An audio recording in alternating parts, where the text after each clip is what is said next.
bonjour ou bonsoir, selon l'heure à laquelle vous nous regardez. Je suis votre chroniqueur audio et animateur de podcast à l'ODJ Média. Aujourd'hui, je vous lis fidèlement, mot pour mot, une chronique signée Ahmed Nagy. Son titre, La voix de l'Europe n'intéresse plus personne. Une analyse tranchante sur le recul stratégique du vieux continent. Que ce soit à propos de la guerre en Ukraine ou de celle entre Israël et l'Iran, Washington traite seul et directement avec Moscou et Téhéran, les pays européens étant, de toute évidence, totalement hors jeu. Le président américain, Donald Trump, n'en a pas moins réussi à convaincre les 10 pays européens membres de l'OTAN, à l'exception de l'Espagne, à hausser leurs dépenses militaires à hauteur de 5% de leur PIB, lors du sommet de La Haye les 24 et 25 juin. Les pays de l'Union européenne avaient déjà pris la décision, début mars 2025, d'allouer 800 milliards d'euros à l'initiative Réarme Europe. L'auteur affirme que cet effort financier ne bénéficiera pas à l'Europe mais à un autre bénéficiaire bien connu. Cet effort financier va, évidemment, plus profiter à l'industrie militaire américaine qu'européenne, l'arsenal des pays de l'OTAN étant constitué essentiellement de systèmes d'armement américains, une réalité qu'il ne serait pas possible de modifier à court et moyen terme. Bien entendu, les pays européens, dont les économies sont actuellement loin d'être prospères, doivent trouver cet argent pour l'achat d'armes américaines, quelques 16 000 milliards de dollars sur une décennie, en coupant sur d'autres dépenses. L'auteur ajoute que cette réorientation budgétaire a un prix politique et social. Le coût de la servitude volontaire. La Commission européenne a d'abord lorgné sur les 387 milliards d'euros consacrés politique agricole commune, PAC, dont la réforme aurait permis de réorienter les fonds consacrés à l'agriculture aux dépenses militaires. Les opérateurs du secteur agricole européen s'y sont fortement opposés et le projet est tombé à l'eau.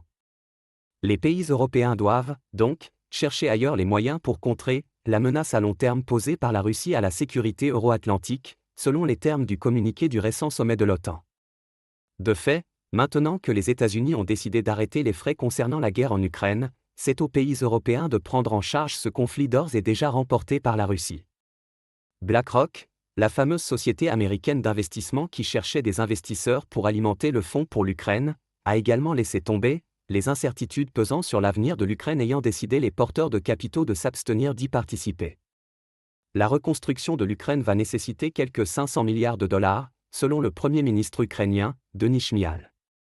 La France sait dire prête à assurer la relève, en lançant un nouveau fonds, mais encore faut-il que ce pays endetté à hauteur de 110% de son PIB puisse convaincre qui que ce soit de miser sur une Ukraine perdante et probablement aussi démembrée de ces régions les mieux dotées en ressources naturelles. Les entreprises allemandes, pour leur part, craignent qu'un éventuel rétablissement du service militaire obligatoire ne les prive d'une part de la main-d'œuvre dont ils ont besoin pour fonctionner.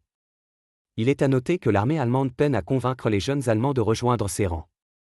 L'auteur conclut que l'Europe est réduite au rang de figurante diplomatique.